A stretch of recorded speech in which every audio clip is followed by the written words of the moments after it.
مولاي صل وسلم دائما أبدا على حبيبك خير الخلق كلهم. Salam alaikum wa rahmatullah. Alors aujourd'hui, je voudrais parler d'un petit sujet qui est assez grave. C'est celui du divorce.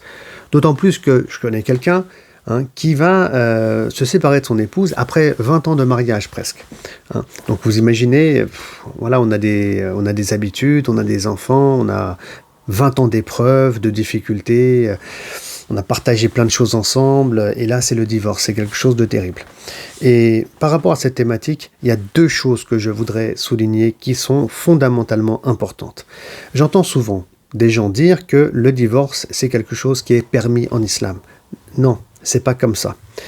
Pourquoi ? Parce que le prophète sallallahu alayhi wa sallam, il nous dit que la chose qui est la plus détestable parmi les choses permises par Allah, c'est le divorce. Donc si c'est permis, en même temps, c'est quelque chose qui est détestable. Ça veut dire que pour éviter un drame dans le couple, quelque chose d'extrêmement grave, alors peut-être qu'il vaut mieux tendre vers le divorce et donc vers une séparation, comme si c'était le moindre mal. Par conséquent, ne disons pas que c'est autorisé, licite de divorcer, mais disons plutôt que c'est quelque chose qui est toléré par Allah subhanahu wa ta'ala. Les mots ont un sens et donc on doit faire très très attention entre ce qu'on dit et ce que les textes disent pour qu'on avance une vision qui soit claire par rapport à cette thématique. Deuxième point que j'aimerais souligner, c'est que quand on se marie, on a la foi qui est présente, on se marie en Dieu, on s'aime en Dieu, on va construire des projets ensemble, la crainte d'Allah elle est là, donc tout va bien, tout est joli, tout est beau. Mais quand on divorce, on remarque quelque chose ici, c'est que malheureusement, beaucoup d'entre nous mettent le Coran de côté, mettent la sunna du prophète sallallahu alayhi wa sallam de côté et ils rentrent en guerre en temps de divorce.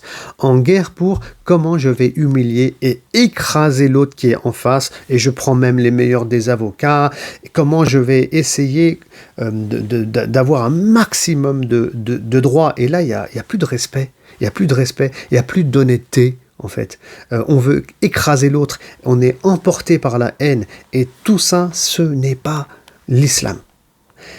La foi en Allah subhanahu wa ta'ala, on dit tous qu'on a la foi, mais c'est à travers les épreuves qu'on vit qu'on remarque la foi. Et le divorce est une épreuve qui est envoyée, qui vient dans la vie de certains individus. Et donc c'est à travers cette épreuve que tu vas toi-même, si tu es critique et tu as le cœur ouvert à Dieu, tu vas pouvoir toi-même voir si tu es quelqu'un d'honnête et d'intègre et si vraiment tu as la foi ou est-ce que c'est juste quelque chose de fictif et c'est juste des mots. Et si on a la foi, eh bien écoutez, on accepte ce destin voulu par Allah subhanahu wa ta'ala, on respecte la personne qui est en face et on se sépare correctement, sans haine, sans hostilité et en respectant bien entendu les règles juridiques. Et là, j'aimerais terminer par un verset, c'est un verset de la sourate Baqara, dans le verset 237, où Allah subhanahu wa ta'ala, il parle du divorce en fait. Il dit, si vous vous séparez d'une femme sans avoir consommé le mariage, mais après avoir fixé le mahar, ce qu'on appelle la dot, mais qui est plutôt un cadeau, etc., etc. Donc on parle vraiment du divorce. Et qu'est-ce qu'il dit à la fin de ce verset, Allah ? Il dit, mais il est méritoire de se montrer conciliant de part et d'autre. N'oubliez pas d'user de bonté et de générosité les uns envers les autres, car rien de ce que vous faites n'échappe au Seigneur. C'est-à-dire que, vraiment pour faire simple et court, ne jamais être dans la haine et l'hostilité, faire preuve de bonté et de générosité, même lorsque les choses vont mal. Telle est l'éthique du croyant.